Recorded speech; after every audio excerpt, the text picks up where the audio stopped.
Assalamualaikum warahmatullahi wabarakatuh.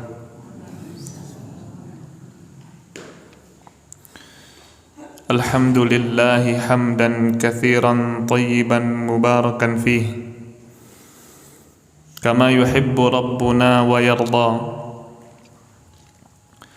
Ashhadu an la ilaha illallah wahdahu la syarika lah wa ashhadu anna Muhammadan abduhu wa rasuluh sallallahu alaihi wa ala alihi wa ashabihi wa man sara ala nahjihi wa tamassaka bi sunnatihi ila yaumiddin wa sallama tasliman katsira, amma ba'd. Jamaah kaum muslimin dan kaum muslimat, bapak dan ibu yang dirahmati dan dimuliakan oleh Allah Subhanahu wa ta'ala, kembali kita memanjatkan puja kepada Allah Subhanahu wa ta'ala yang telah memberikan kita nikmat karunia yang banyak, yang telah menurunkan kepada kita hidayah, yang telah memudahkan kita untuk senantiasa beribadah kepada Allah Subhanahu wa ta'ala, yang telah mempertemukan kita kembali di kesempatan yang berbahagia dan di tempat yang mulia ini. Kita berdoa kepada Allah Subhanahu wa ta'ala, mudah-mudahan Allah Subhanahu wa ta'ala menjadikan amalan-amalan kita diterima oleh Allah Rabbul Izzati wal Jalal, dan Allah jadikan amalan kita merupakan pemberat dari timbangan kita di hadapan Allah Subhanahu wa ta'ala, dan Allah mudahkan kita jalan-jalan menuju surganya Allah Rabbul Izzati wal Jalal. Bapak dan ibu yang dirahmati dan dimuliakan oleh Allah Subhanahu wa ta'ala, pada pertemuan yang berbahagia ini kita akan melanjutkan pembahasan kita di dalam mengenal Islam, mengenal iman, yang telah dijelaskan oleh Nabi alaihi salatu wassalam di dalam hadisnya. Kita telah membahas makna daripada sebuah Islam, dan pada pertemuan kali ini kita akan membahas tentang al-iman. Kita membahas iman melalui hadis Jibril alaihi salam, yang ketika Jibril bertanya kepada Nabi alaihi salatu wassalam, fa akhbirni anil iman, wahai Nabi, kabarkan kepadaku apa itu iman. Maka Nabi alaihi salatu wassalam bersabda, qala an tu'mina billah, iman itu engkau beriman kepada Allah Subhanahu wa ta'ala. Para al-ulama menjelaskan bahwa beriman kepada Allah Subhanahu wa ta'ala mencakup 3 perkara. Yang pertama, seorang hamba beriman kepada rububiyahnya Allah Subhanahu wa ta'ala. Apa itu rububiyah? Rububiyah ialah sifat dari sifat ketuhanan Allah Subhanahu wa ta'ala. Seluruh pekerjaan Allah Subhanahu wa ta'ala dinamakan dengan rububiyah Allah Subhanahu wa ta'ala. Ketika Allah menurunkan hujan yang tidak mampu dilakukan oleh makhluk, maka itulah rububiyahnya Allah Subhanahu wa ta'ala. Ketika Allah mengganti siang dan malam, yang tidak mampu dilakukan oleh satu makhluk pun, maka itulah yang dinamakan rububiyahnya Allah Subhanahu wa ta'ala. Ketika Allah menurunkan manfaat dan menurunkan madarat, maka itulah yang dinamakan rububiyahnya Allah Subhanahu wa ta'ala. Seorang mukmin yang beriman kepada Allah, wajib mereka beriman kepada rububiyahnya Allah Rabbul Izzati wal Jalal. Artinya mereka meyakini bahwa Allah memiliki sifat-sifat, perilaku-perilaku yang tak mampu dilakukan oleh manusia. Maka itulah rububiyahnya Allah Subhanahu wa ta'ala. Kemudian di antara bentuk iman kepada Allah Subhanahu wa ta'ala, seorang hamba beriman kepada uluhiyahnya Allah Subhanahu wa ta'ala. Dia beriman bahwasanya Allah Subhanahu wa ta'ala satu-satunya zat yang berhak untuk disembah. Artinya setelah dia meyakini bahwa Allah yang menciptakan, Allah yang menurunkan rezeki, Allah yang menurunkan hujan, maka dia wajib untuk beribadah kepada Allah semata saja. Tidak boleh dia beribadah kepada selain Allah Rabbul Izzati wal Jalal. Kalau dia sudah fahami bahwa yang dia lakukan adalah ibadah, yang dia kerjakan adalah ibadah, maka wajib seorang hamba untuk memurnikan ibadahnya kepada Allah Subhanahu wa ta'ala. Maka kata para al-ulama, tidak cukup seseorang beriman kepada Allah dengan rububiyah Allah saja. Tidak sempurna iman seseorang, bahkan tidak diterima iman seseorang kalau seandainya mereka meyakini bahwa Allah yang menciptakan. Mereka meyakini bahwa Allah yang menurunkan hujan. Mereka meyakini bahwasanya Allah Subhanahu wa ta'ala adalah raja dari segala raja saja. Akan tetapi mereka tidak beriman kepada Allah dengan uluhiyahnya Allah. Apa itu uluhiyah? Bahwasanya Allah berhak untuk disembah. Kenapa Ustaz? Seseorang yang hanya beriman dengan rububiyahnya Allah tidak diterima imannya sampai mereka beriman kepada uluhiyahnya Allah Subhanahu wa ta'ala. Maka jawabannya, para al-ulama menjelaskan. Berkata Al-Imam Ibnu Katsir rahimahullah, kata Al-Imam Ibnu Katsir, wa ma yu'minu aktsaruhum billahi illa wa hum musyrikun. Tidaklah beriman kebanyakan dari kalian, banyak dari manusia ini yang tidak beriman kepada Allah, kecuali mereka telah menyekutukan Allah Subhanahu wa ta'ala. Artinya mereka menyangka bahwa diri mereka beriman kepada Allah. Banyak sekali di antara kita mungkin yang mengatakan beriman kepada Allah Subhanahu wa ta'ala, akan tetapi kenyataannya kita menyekutukan Allah Rabbul Izzati wal Jalal. Kata Al-Imam Ibnu Katsir, qala Ibnu Abbas rahimahullah radhiyallahu ta'ala anhu mengatakan, man imanuhum idza qila lahum man khalaqas sama. Min imanihim, dari bentuk keimanan orang-orang musyrik, dari cara berimannya orang-orang musyrik, ketika dikatakan kepada mereka man khalaqas sama, siapa yang menciptakan langit, maka orang musyrik mengatakan qalu Allah. Mereka mengatakan Allah Subhanahu wa ta'ala. Orang musyrik meyakini bahwa Allah yang menurunkan hujan. Orang musyrik di zaman Nabi meyakini bahwa Allah yang memberikan rezeki, Allah yang mendatangkan manfaat dan mudarat.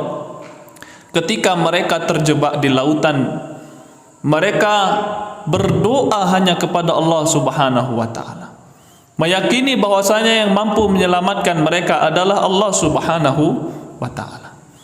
Tapi Allah Subhanahu wa ta'ala menyatakan di dalam Al-Quran bahwasanya mereka adalah orang-orang musyrik.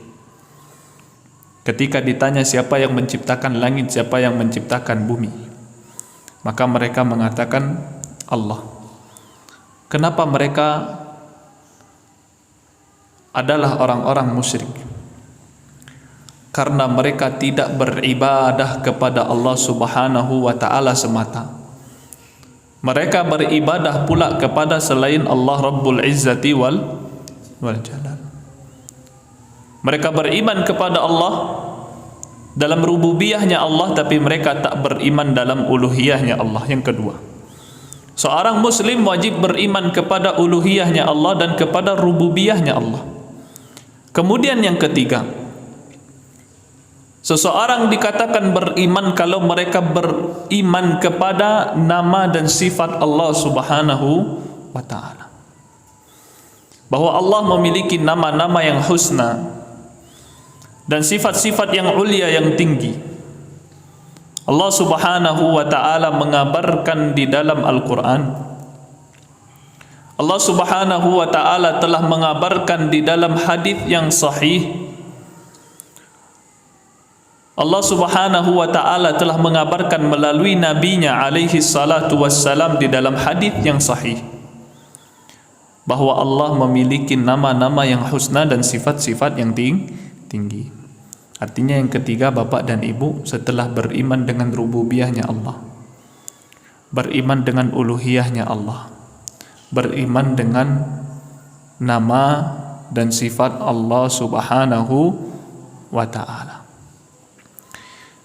Berkata Abul Husain di dalam kitab Tarikh Al-Islam di Zahabi, Abul Husain beliau berkata di dalam kitab Sejarah Islam yang ditulis oleh Al-Imam Az-Zahabi, beliau mengatakan, "I'lam zadanallahu wa iyyaka ilman yanfa'una bihi." Ketahuilah wahai kaum muslimin, mudah-mudahan Allah menambah untuk kita dan untuk kamu ilmu yang bermanfaat untuk kita. Wa ja'alana mimman athara al-ayati as-sarihata wal ahadits as-sahihata. Dan Allah jadikan kita menjadi orang-orang yang mendahulukan dan mengedepankan ayat-ayat Allah dan hadis-hadis Nabi sallallahu alaihi wasallam.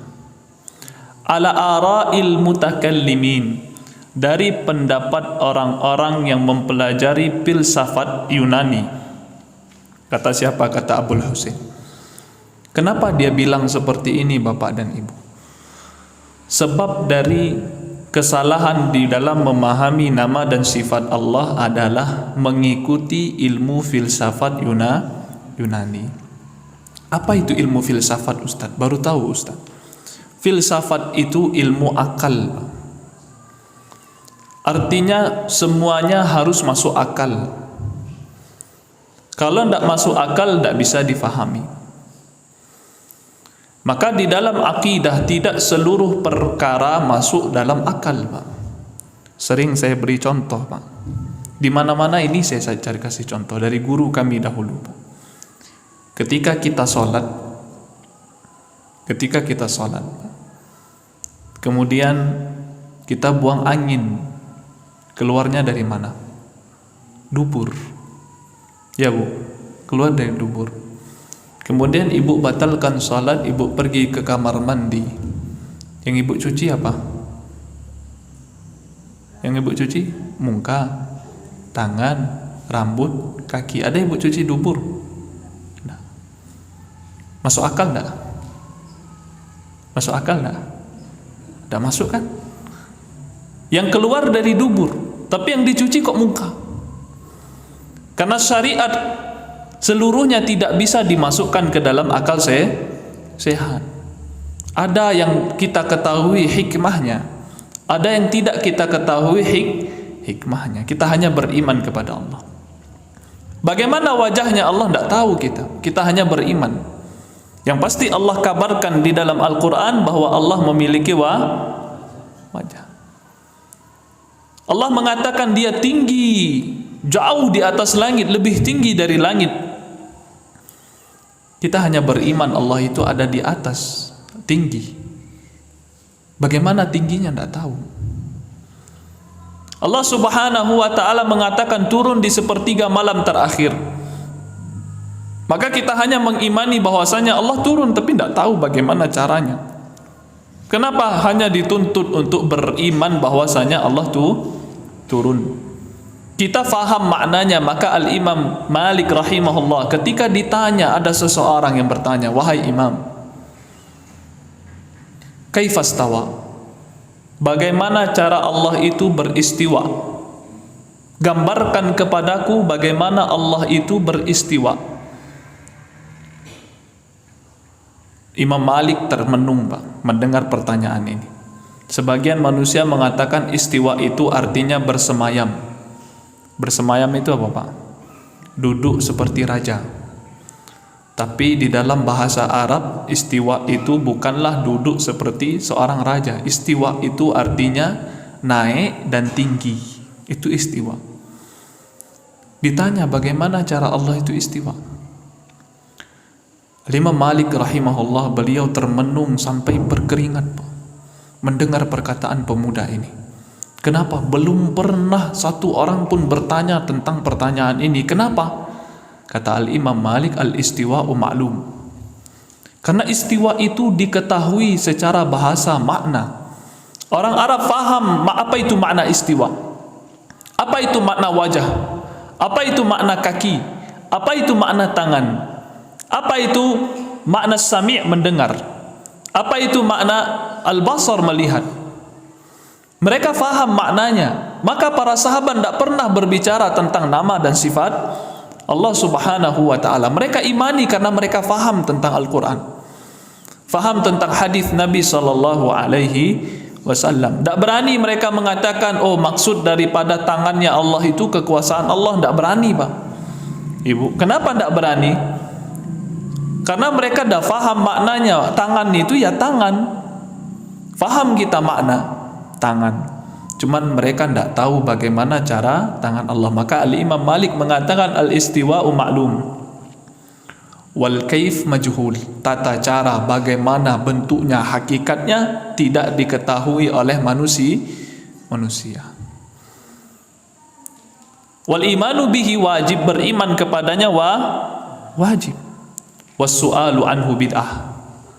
Bertanya-tanya bagaimana sifat Allah, bentuknya bagaimana. Kalau Allah punya wajah berarti sama dengan wajah kita, berarti mereka telah melakukan perkara yang mengada-ada di dalam agama. Tidak pernah ditanyakan oleh sahabat, bagaimana kalau Allah punya tangan berarti kita punya tangan sama dengan makhluk. Tidak pernah.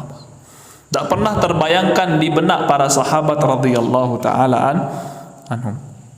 Kemudian Abul Husain mengatakan, annal ladzi daraja alaihi sairus salaf tamassuka bi kitabillah. Bahwasanya para salaf, siapa salaf? Salaf secara bahasa artinya orang-orang terdahulu.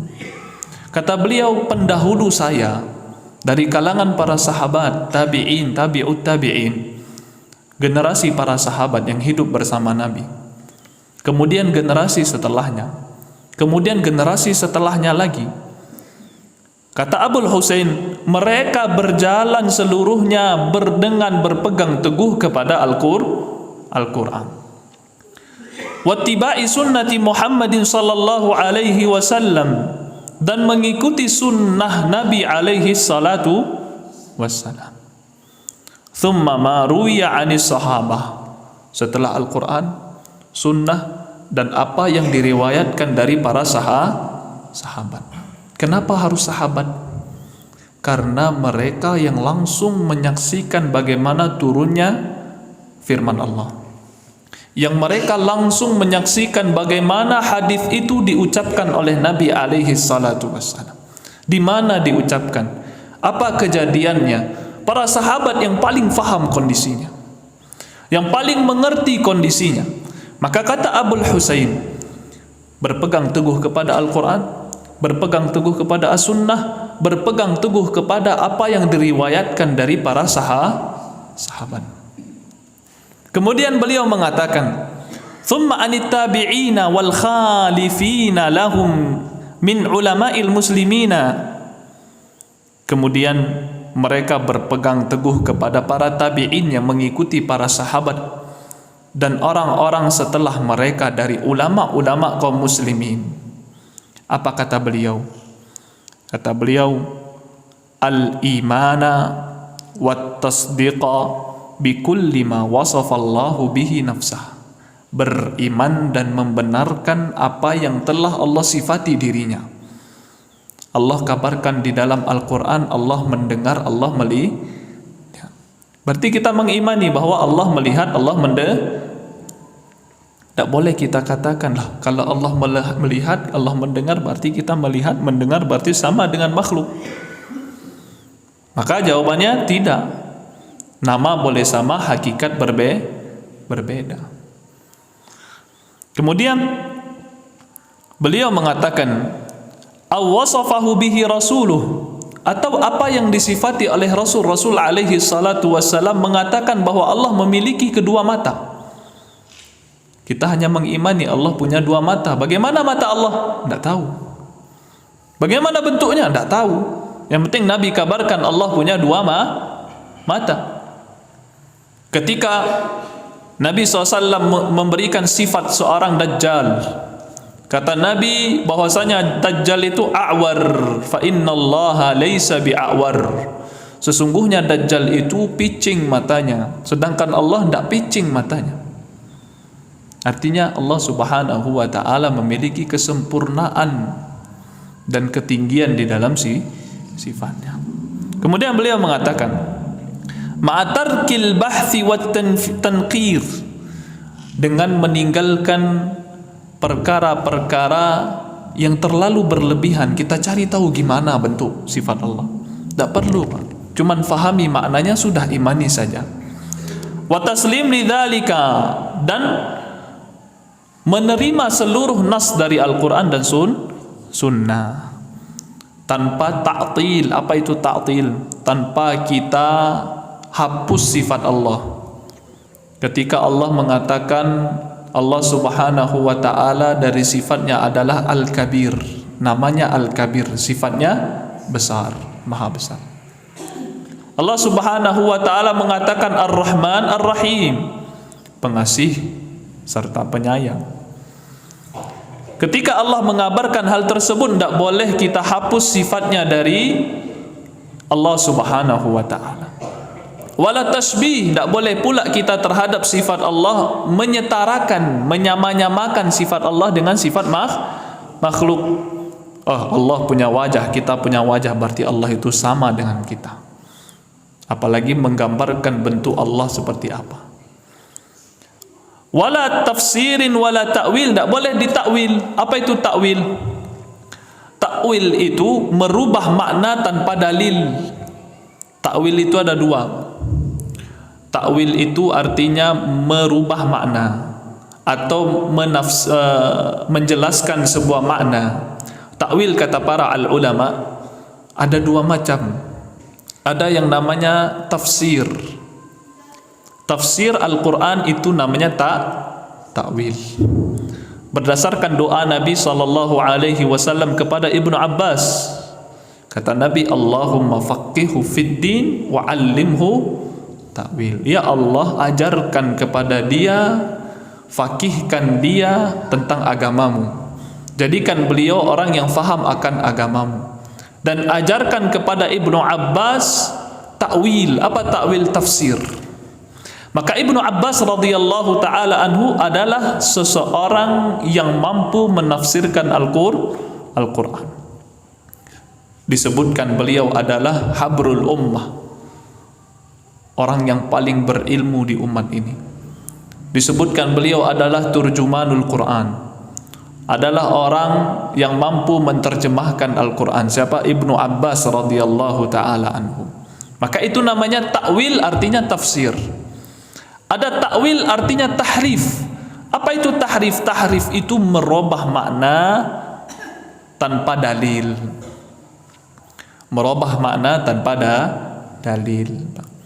Maka Al-Quran tidak boleh dirubah-rubah maknanya kalau tidak ada dalil. Contohnya apa? Allah mengatakan Ar-Rahmanu 'alal arsy istawa.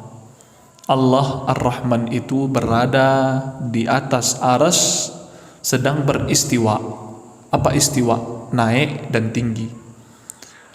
Kata orang-orang yang mempelajari ilmu filsafat, ilmu akal tadi, kalau Allah beristiwa, bersemayam, makhluk juga bersemayam, berarti kita robah maknanya. Istiwa kurang tepat. Yang tepat apa? Isti'la, menguasai. Istiwa artinya menguasai. Apa dalilnya? Dalilnya sebuah bait syair, ya, ternyata ketika diteliti bait syair ini adalah bait syair yang lemah, bukan bait syair yang boleh dijadikan dalil di dalam bahasa Arab. Bahasa Arab itu Pak, ada ketentuannya. Tidak boleh kita mengartikan bahasa Arab kecuali menjalani ketentuan-ketentuan. Contoh, kita mau menerjemahkan sebuah kata dalam bahasa Arab, kembalinya kemana? Pertama ke bahasa Arab sebelum zamannya Nabi alaihi salatu wassalam atau zaman jahiliyah. Zaman jahiliyah bahasanya asli murni, Pak. Yang kedua, Al-Quran. Bahasanya Al-Quran bisa digunakan untuk mentafsirkan bahasa Arab menjadi dalil. Yang ketiga, hadis Nabi sallallahu alaihi wasallam sebagian pendapat para ulama. Kemudian perkataan orang-orang Arab di zaman Umawi. Setelah Islam itu ada namanya Umawi, ada namanya Abbasi. Khilafah Umayyah, Khilafah Abbasiyah. Setelah Abbasiyah siapa? Pertama Islam. Setelah Islam siapa? Umawi. Kemudian Abbasi. Setelah Abbasi siapa? Lupa saya. Ada 6 khilafah. Terakhir Utsmani. Terakhir Utsmani. Yang boleh dipakai dalil di dalam bahasa itu khilafah Umawi saja. Orang-orang yang hidup, ahli bahasa yang hidup di zaman Umawi. Ternyata orang ini merubah makna Al-Quran dengan bait syair yang bukan dari zaman Umawi. Maka tidak diperkenankan merubah makna Al-Quran. Itu yang dinamakan tahrif. Kemudian beliau mengatakan wahiyat ta'ifatul mansurah wal firqatun najiyah. Orang yang berpegang teguh kepada Al-Quran, As-Sunnah, para sahabat radhiyallahu ta'ala anhu, mereka beriman dengan nama-nama Allah dan sifat Allah. Mereka tidak menghafuz sifat Allah, tidak menyerupakan sifat Allah, tidak pula mereka merubah makna dari sifat Allah. Dinamakan dengan ta'ifah mansurah. Ta'ifah itu artinya kelompok, mansurah itu artinya yang tertolong. Kalau kita memiliki sifat berpegang kepada Al-Quran, berpegang kepada hadis, berpegang kepada pendapat para sahabat, maka kita adalah kelompok yang tertolong. Kenapa? Karena kita telah mengikuti para sahabat yang mereka adalah kelompok yang tertolong.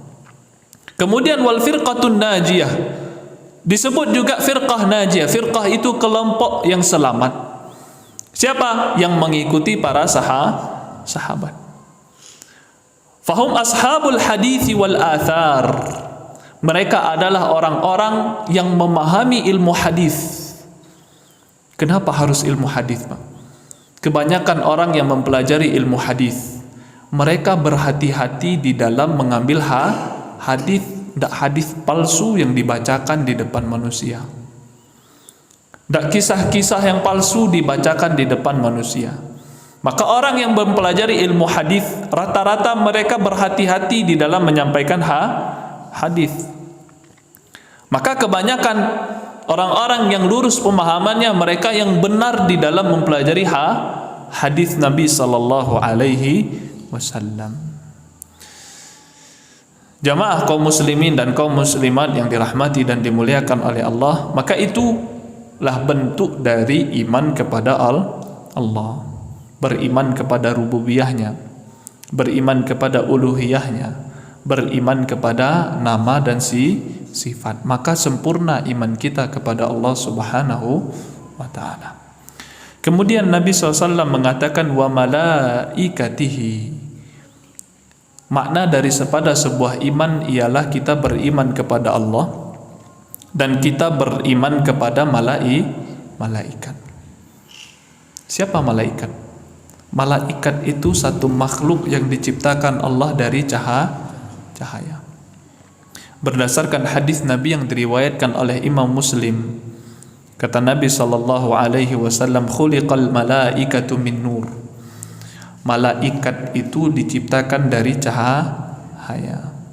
Wa khuliqal jannu mim marijim min nar. Sedangkan jin diciptakan dari api. Wa khuliqa Adamu mimma wusifa lakum. Maka Adam Adam alaihi salam diciptakan dari apa yang telah disifatkan Allah kepada kalian. Seperti kita sekarang, itulah Adam diciptakan. Kita diciptakan dari apa? Dari setetes mani. Mani dari mana? Makanan. Makanan dari mana? Tumbuh-tumbuhan dan hewan. Hewan makannya tumbuhan. Tumbuhan dari mana? Dari tanah. Maka setetes mani yang ada pada kita berasal dari tanah. Itulah Adam alaihissalam diciptakan dari tanah. Kita makan jadilah nutrisi. Nutrisi itulah yang akan menghasilkan setetes mani yang akan menciptakan manusia. Maka kata Nabi sallallahu alaihi wasallam, malaikat itu diciptakan dari cahaya. Jin itu diciptakan dari api. Sedangkan manusia diciptakan dari tanah. Kalau kita saripati tanah. Kalau Adam langsung dari tanah. Jamaah kaum muslimin dan kaum muslimat, bapak dan ibu yang dirahmati dan dimuliakan oleh Allah. Kemudian ada beberapa perkara yang wajib kita imani terhadap para malaikat. Yang pertama, seorang muslim wajib beriman kepada seluruh nama-nama malaikat. Kita harus beriman kepada seluruh nama malaikat. Baik nama tersebut yang kita ketahui. Ya, apapun yang kita ketahui dari nama malaikat itu wajib kita imani seluruhnya. Dan para malaikat banyak, Pak. Bahkan di dalam satu hadis di Baitu Al-Izzah, artinya di alamnya malaikat, seperti Ka'bah kiblatnya kaum muslimin, maka malaikat juga punya namanya Baitul Ma'mur atau Baitul Izzah, lupa saya. Para malaikat setiap hari bergantian masuk ke tempat tersebut, menunjukkan akan banyaknya para malaikat. Ada malaikat yang kerjanya cuma mencari majelis-majelis ilmu, mencari majelis-majelis zikir, duduk bersama penuntut ilmu, orang-orang yang mendengar pengajian. Nanti mereka kembali kepada Allah Subhanahu wa ta'ala dan mengatakan, ya Allah, saya menemukan orang-orang yang mempelajari ilmu. Sampai Allah bertanya, apa yang mereka minta? Mereka meminta surga, mereka meminta dijauhkan dari neraka, mereka meminta diampuni dosa-dosanya, maka Allah kabulkan semua. Sampai di akhir hadis, para malaikat itu mengatakan, ya Allah, ada orang yang cuma numpang lewat, ternyata dia duduk mendengarkan. Kata Allah Subhanahu wa ta'ala, maka orang yang tak sengaja tadi duduk di majelis ilmu diampuni dosanya oleh Allah Subhanahu wa ta'ala. Maka para malaikat banyak. Dan kita beriman dengan nama-nama malaikat yang kita ketahui dan seluruh pekerjaan-pekerjaan malaikat yang dikabarkan oleh Allah dan Nabi alaihi salatu wassalam. Di antara bentuk keimanan kepada malaikat ialah menghilangkan sifat-sifat yang tak pantas kepada malaikat. Sebagaimana orang-orang musyrik, mereka mengatakan bahwasanya malaikat ini adalah putrinya Allah Subhanahu wa taala, anak perempuannya Allah Subhanahu wa taala. Allah berfirman, "Wa ja'alul malaikata alladzina hum ibadur rahmani inatha." Mereka menjadikan para malaikat sebagai hamba-hamba Allah Subhanahu wa taala dari kalangan perempuan. Artinya menjadikan malaikat sebagai anak-anaknya Allah Subhanahu wa taala perempuan.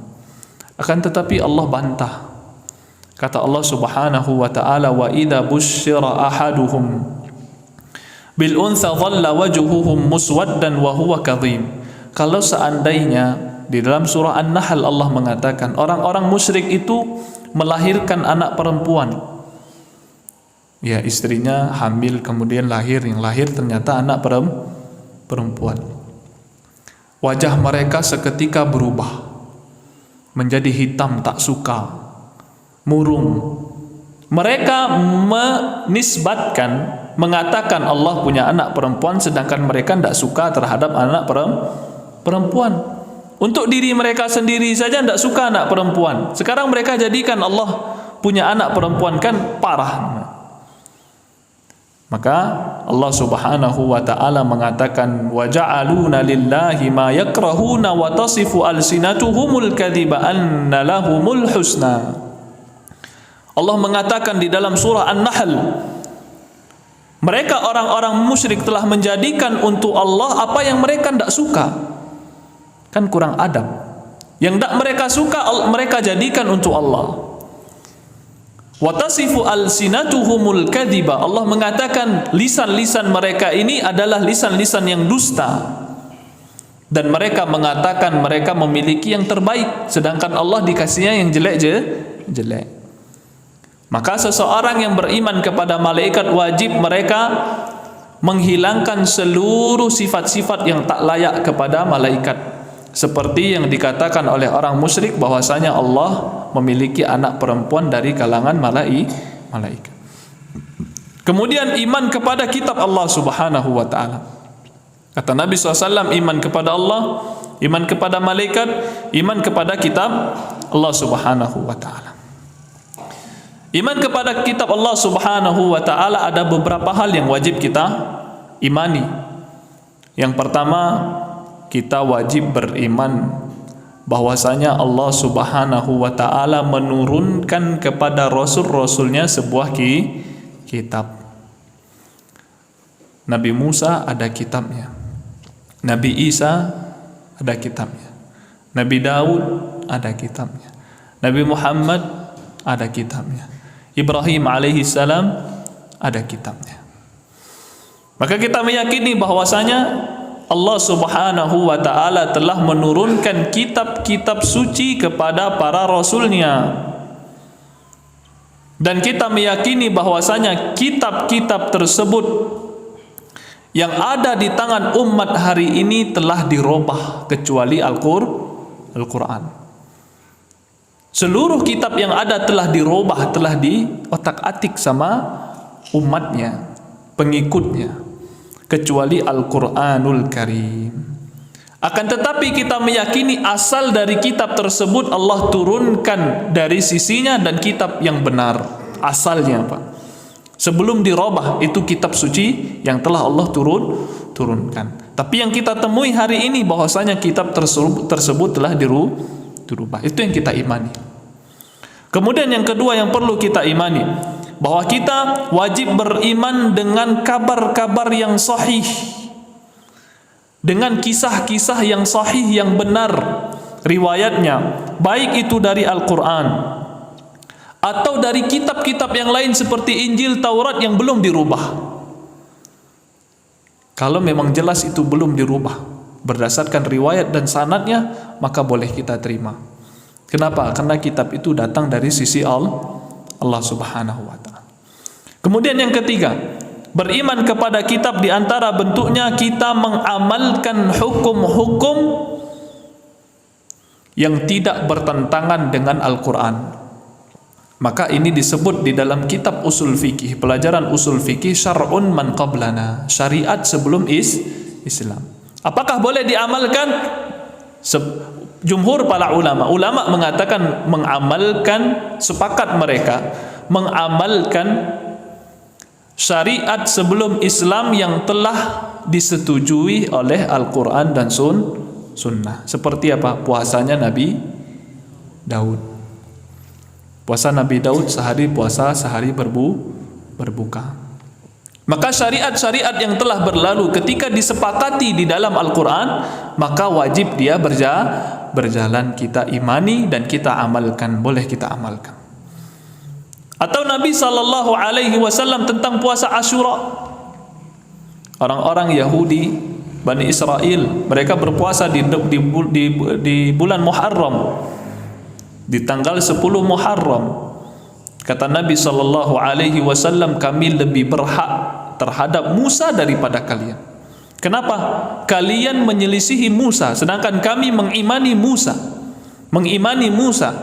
dan mengamalkan syariat-syariat Musa alaihi salam, sedangkan kalian tidak.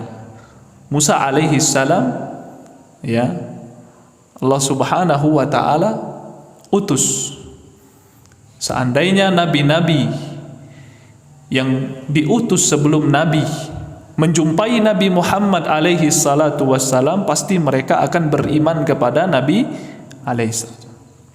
Buktinya Nabi Isa alaihi salam di akhir zaman, beliau menjalankan syariat Nabi Muhammad alaihi salatu wassalam.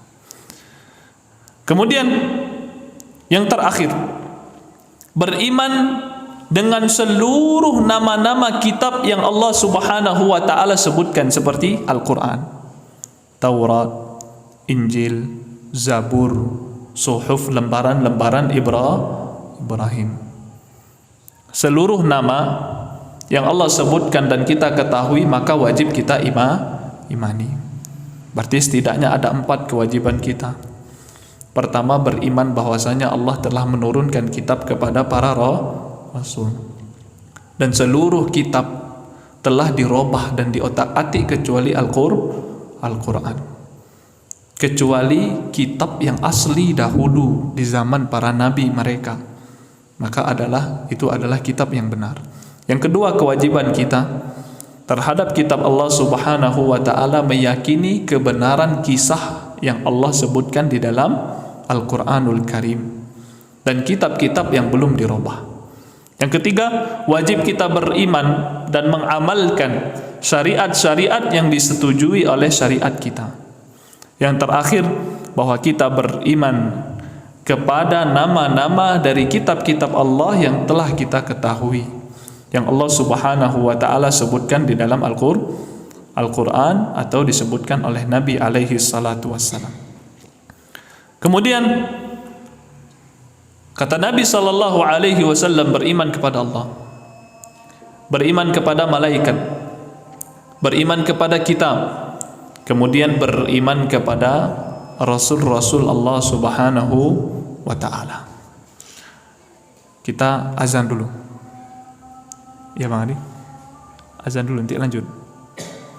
Ya, tafadhal. Insyaallah kita membahas tentang Rasul. Ada beberapa permasalahan yang penting di dalam memahami Rasul alaihi. Jemaah kaum muslimin dan kaum muslimat yang dirahmati dan dimuliakan oleh Allah Subhanahu wa ta'ala. Kemudian kita masuk ke pembahasan al-iman kepada Rasul alaihi salatu wassalam dan Rasul-Rasul yang lainnya. Kata Nabi sallallahu alaihi wasallam, beriman kepada Rasul, dan wajib bagi kaum muslimin untuk beriman kepada seluruh Rasul, dan tidak boleh seseorang beriman kepada sebagian Rasul dan tidak beriman kepada Rasul yang lain. Allah Subhanahu wa taala berfirman di dalam surah An-Nisa ayat 150. Allah mengatakan, innal ladzina yakfuruna billahi wa rusulihi, sesungguhnya orang-orang yang kufur kepada Allah dan Rasulnya. Allah mengatakan yang kufur kepada Allah dan Rasulnya, langsung disebutkan kufur kepada Allah dan Rasulnya. Wa yuriduna an yufarriqu bainallahi wa rusulih, dan mereka ingin memisahkan antara Allah dan Rasulnya. Wa yaquluna nu'minu bi ba'din wa nakfuru bi ba'd, dan mereka mengatakan kami beriman kepada sebagian Rasul dan kami kufur kepada sebagian Rasul. Artinya yang Allah katakan sesungguhnya orang-orang yang kufur kepada Allah dan Rasulnya adalah orang-orang yang mengatakan kami beriman kepada sebagian para Rasul dan kami tidak beriman atau kufur kepada sebagian para Rasul. Maka Allah mengatakan orang ini sudah kafir. Maka ahlu sunnati wal jamaati mengatakan bahwasanya siapapun yang kufur kepada satu nabi saja, dia tak beriman kepada satu nabi saja, faqad kafara bisairil anbiya, dia telah kufur kepada seluruh para nabi. Fa innal imana wajibun bikulli nabiyyin, sesungguhnya beriman itu wajib kepada seluruh nabi, tak pilih-pilih. Kalau dikabarkan di dalam Al-Quran bahwasanya Isa alaihi salam adalah Nabiullah, maka wajib kita beriman kepada Isa alaihi salam. Kemudian Al-Imam Ibnu Katsir mengatakan, fa innal imana wajibun bi kulli nabiyyin ba'athahu Allahu ila ahli al-ard. Beriman itu wajib kepada seluruh nabi yang Allah utus kepada penduduk bumi. Artinya nabi yang diutus oleh Allah Subhanahu wa taala wajib kita imani seluruhnya tanpa terkecuali. Sekarang kita bertanya-tanya, Pak, Ibu, apa beda antara Rasul dan Nabi? Ada yang bilang Nabiullah, ada yang bilang Rasulullah. Apa bedanya, Pak? Ibu, apa bedanya, Bu? Apa beda antara Nabi dan Rasul? Siapa yang bisa jawab? Rasul menyampaikan wahyu. Kalau Nabi? Tidak wajib. Ya, tepat. Kata para al-ulama, Nabi itu siapa yang Allah Subhanahu wa ta'ala turunkan kepadanya sebuah syariat. Allah turunkan untuknya syariat. Allah perintahkan dia untuk mengamalkan syariat tersebut, itu Nabi. Tapi tidak diperintahkan untuk menyampaikan syariat tersebut. Adapun Rasul alaihi salatu wassalam dan para Rasul yang lainnya, mereka Allah turunkan sebuah syariat. Allah perintahkan mereka untuk mengamalkan syariat tersebut, dan Allah wajibkan mereka untuk menyampaikan syariat tersebut yang wajib diikuti oleh umatnya. Itulah perbedaan antara Nabi dan Rasul. Kalau Nabi diturunkan syariat, diperintahkan untuk diamalkan, tapi tidak diperintahkan untuk disampaikan. Contohnya Adam alaihi salam, Nabi atau Rasul? Nabi. Allah turunkan syariat, tapi tidak diperintahkan dia untuk menyampaikan syariat yang telah Allah turunkan kepadanya. Terus bertanya kita, buat apa Allah utus seorang Nabi? Dia diturunkan syariat, diturunkan wahyu. kemudian tak diperintahkan dia untuk menyampaikan syariat tersebut, apa faedahnya? Apa gunanya Allah Subhanahu wa taala? Kenapa Allah tak turunkan, kenapa Allah tak perintahkan Nabi Adam alaihi salam untuk menyampaikan syariatnya? Jawabnya apa, Pak?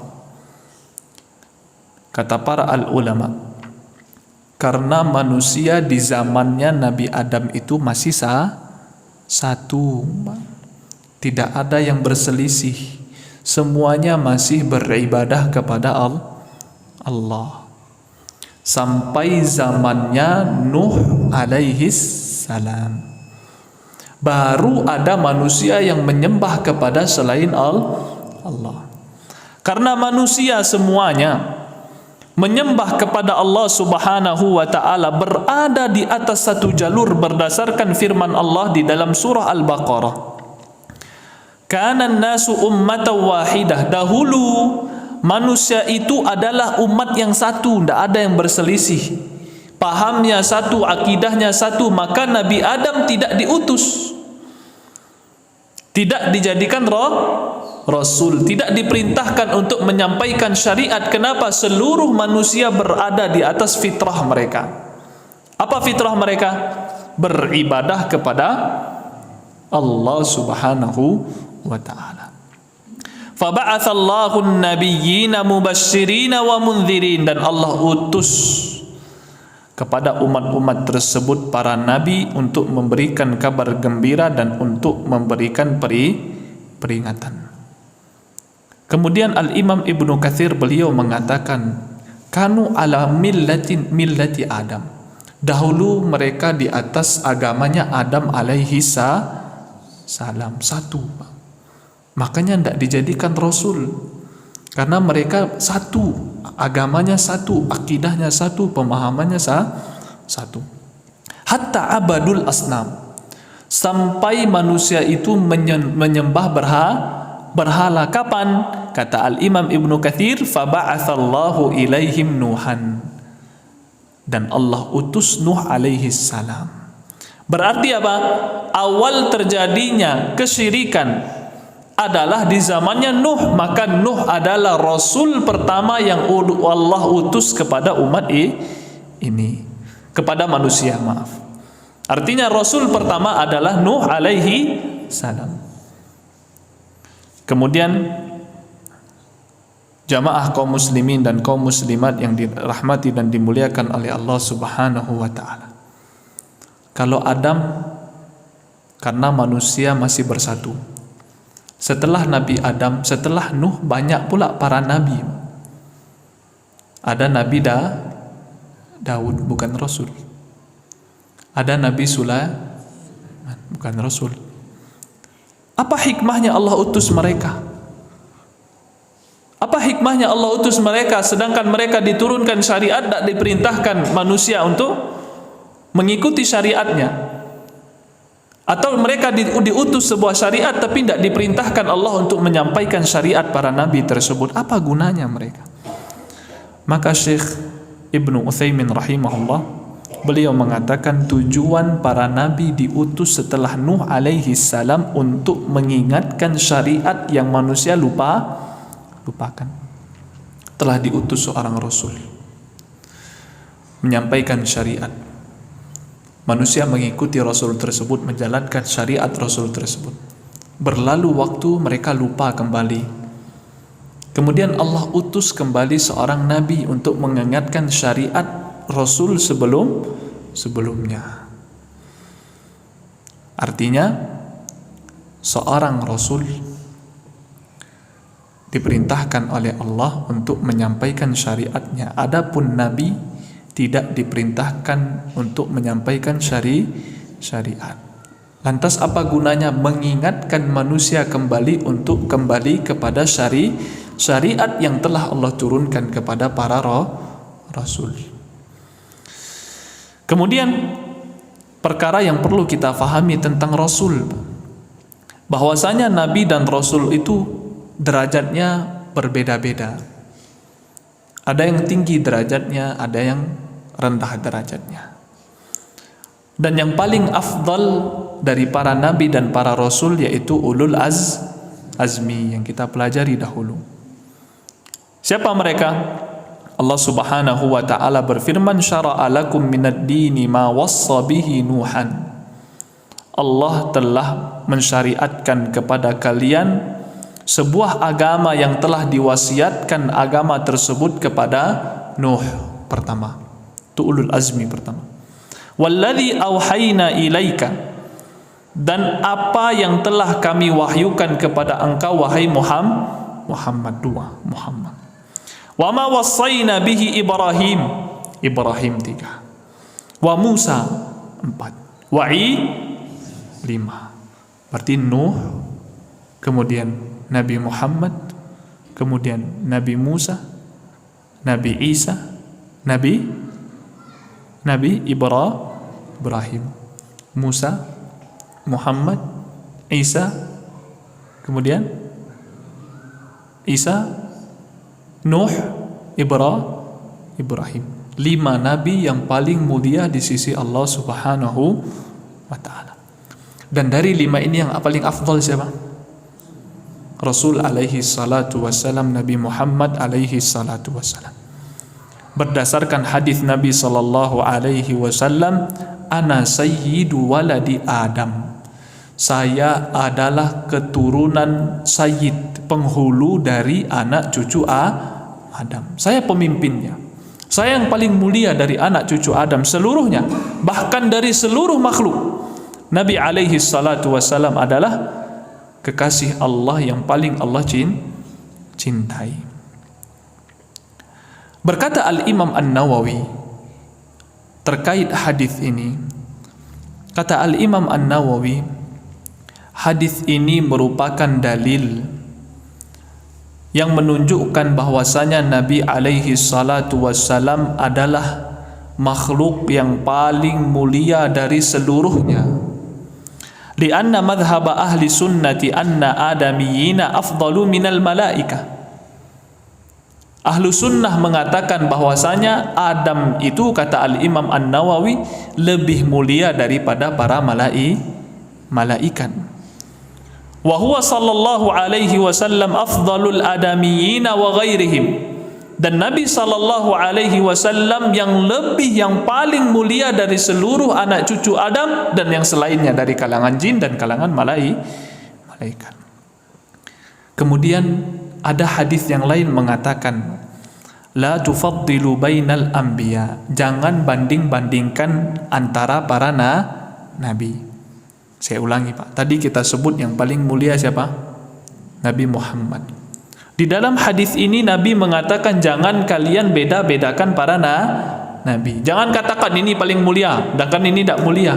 Gimana? Ada 2 hadis yang bertolak belakang. Maka para ulama telah memberikan solusi untuk kita. Kata Al-Imam An-Nawawi, fajawabuhu min 5 aujuh. Bisa 5 hal kita jawab dari 5 sisi. Tadi Nabi mengatakan dia paling mulia. Di hadis ini mengatakan tidak boleh kita banding-bandingkan para nabi. Kata Al-Imam An-Nawawi, kita jawab dari 5 sisi. Yang pertama, bahwasanya bisa jadi Nabi alaihi salatu wassalam, beliau belum tahu bahwa beliau ini adalah penghulunya seluruh anak cucu Adam. Dia sampaikan hadis jangan kalian banding-bandingkan para nabi. Itu belum tahu dia bahwasanya nabi ini adalah nabi yang paling mulia, makhluk yang paling mulia. Kemudian Allah turunkan hadis ini kepada Nabi bahwasanya beliau adalah penghulu anak cucu Adam. Karena hadis Nabi merupakan wahyu. Wa ma yantiqu anil hawa. Nabi tidak pernah berbicara dengan hawa nafsu. In huwa illa wahyu yuha. Sesungguhnya yang diturunkan kepada Nabi adalah wahyu, baik yang dia ucapkan ataupun Al-Quran, wahyu dari Allah. Sisi pertama, bisa jadi Nabi belum tahu tentang hadis dia yang paling utama. Yang kedua, kata Al-Imam An-Nawawi, bisa jadi Nabi mengatakan jangan banding-bandingkan para nabi. Kenapa? Bentuk adab dan tawaduk Nabi, jangan sampai beliau ditinggi-tinggikan, dilebih-lebihkan. Oh dia yang paling mulia, dia yang paling ini, sampai kita melebih-lebihkan kedudukan Nabi, padahal Nabi mengatakan la tatruni, jangan berlebih-lebihan kepada saya. Kata Nabi sallallahu alaihi wasallam. Yang ketiga, kata Al-Imam An-Nawawi, bisa jadi yang dimaksud hadis jangan banding-bandingkan para nabi, maksudnya apa? Yang dimaksud ialah membandingkan yang menyebabkan seseorang mengurangi hak nabi yang lain. Gara-gara Nabi Muhammad yang paling tinggi, Nabi Musa lah, Nabi Musa, kita rendahkan haknya Nabi Musa, tidak boleh. Kata siapa? Kata Al-Imam An-Nawawi rahimahullah. Jadi maksud dilarang membanding-bandingkan artinya membanding-bandingkan yang mampu merendahkan, yang menyebabkan nabi yang lain direndahkan. Tapi kalau membandingkan saja, kemudian kita tidak merendahkan nabi yang lain, maka tidak masalah.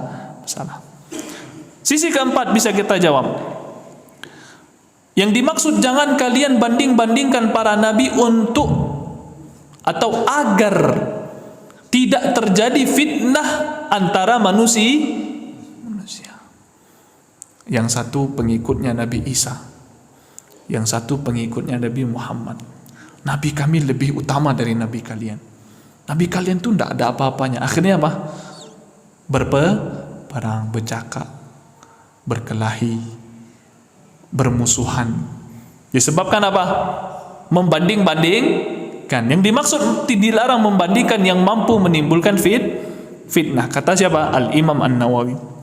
Dan yang terakhir kata Al-Imam An-Nawawi, bahwasanya Nabi SAW, larangan yang dimaksudkan oleh Nabi SAW mukhtassun bitafdili fi nafsin nubuwah fala tafadula fiha.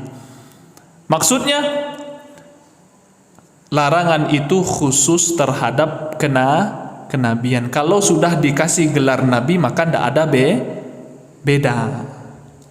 Kalau sudah dikasih gelar nabi maka tidak ada bedanya, semuanya sama. Akan tetapi ada kekhususan lain selain nabi. Allah turunkan kitab suci Al-Quran, Allah turunkan kitab Injil, Allah turunkan kitab Taurat. Maka nabi kita adalah nabi yang paling mulia dengan tidak merendahkan nabi yang lain. Seluruh nabi memiliki kemuliaan dan ketinggian.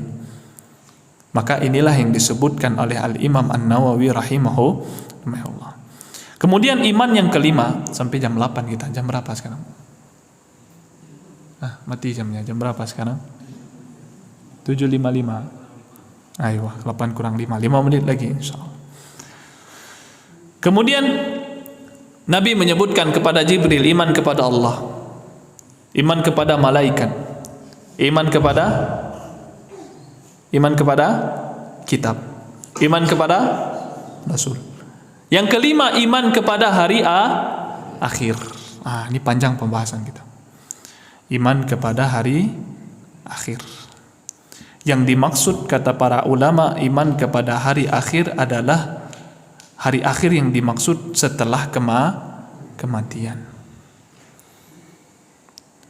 Artinya seluruh kejadian setelah kematian itu dinamakan hari akhir yang wajib kita imani. Seluruhnya tanpa terkecuali. Nanti kita bahas secara perinci tentang iman terhadap hari akhir. Yang pertama, hari akhir yang pertama kali dirasakan oleh manusia adalah sebuah kematian. Itu pertama kali yang kita rasakan dari hari akhir. Nabi SAW dari hadis Anas bin Malik radhiyallahu taala anhu, beliau mengatakan, innal abda idza wudi'a fi qabrihi, kalau ada seorang hamba, kata Nabi SAW, ketika diletakkan di kuburannya, fatawalla anhu ashabuhu, setelah diletakkan maka teman-teman yang membawanya ke kuburan mereka pulang. innahu la yasma'u qar'ini alihim. Maka teman-temannya tadi, maka orang yang dikuburkan tadi mendengar tapak dari sendal teman-temannya yang pulang. Qala ya'tihi malakan. Nabi SAW mengatakan, datanglah dua malaikat. Malaikat yang akan bertanya kepada hamba yang baru dikuburkan tadi. Fayuq'idanihi fayaqulani lahu ma kuntu taqulu fi hadzal rajul, sampai akhir hadis. Artinya kiamat pertama, hari akhir pertama yang dirasakan oleh anak cucu Adam ketika dimasukkan ke dalam kubur. Dan mereka ditanya oleh dua malaikat. Insyaallah di pertemuan selanjutnya kita bahas tentang tanda-tanda hari kiamat. Dari kitab Asyratus Sa'ah, tanda-tanda hari kiamat, punya Syekh Yusuf Wabil kalau tidak salah. Lupa saya, nanti kita bahas kitabnya.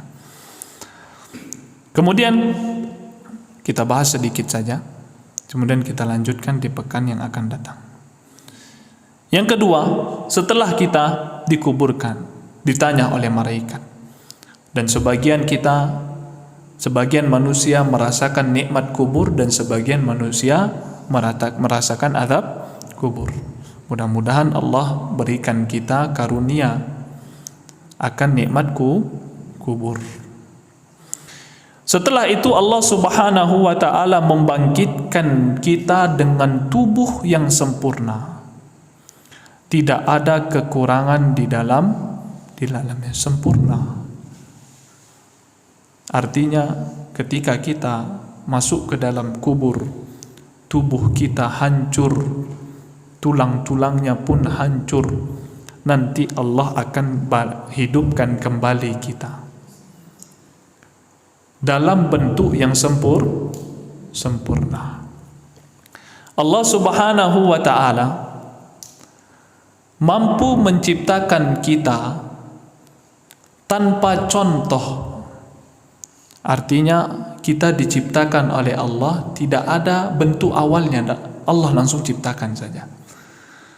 Dan mudah bagi Allah untuk mengembalikan ciptaan kita. Yang sudah ada bentuk di awal Allah ciptakan kembali justru lebih mudah. Maka inilah yang diingkari oleh orang-orang musyrikun. Jamaah kaum muslimin dan kaum muslimat yang dirahmati dan dimuliakan oleh Allah, berhubung pembahasannya panjang tentang hari kiamat, yang tujuan kita mempelajari hari kiamat bukan menebak-nebak, menakok-nakok bila hari kiamat, enggak. Cuman membuat diri kita bersiap-siap untuk menghadapi hari kiamat. Maka saya ingin membahas tentang tanda-tanda hari kiamat nanti di pekan selanjutnya, insya Allah, dari sebuah kitab yang bernama Asyratus Sa'ah, tanda-tanda hari kiamat, insya Allah. Bapak dan Ibu yang dirahmati dan dimuliakan oleh Allah, mungkin ini sebagian tentang iman yang ditanyakan oleh Jibril kepada Nabi Sallallahu Alaihi Wasallam. Iman kepada Allah, iman kepada malaikat, iman kepada kitab, iman kepada Rasul, iman kepada hari akhir. Kita terhenti di iman kepada hari akhir, dan nanti kita mempelajari iman kepada takdir baik dan takdir buruk, insyaallah.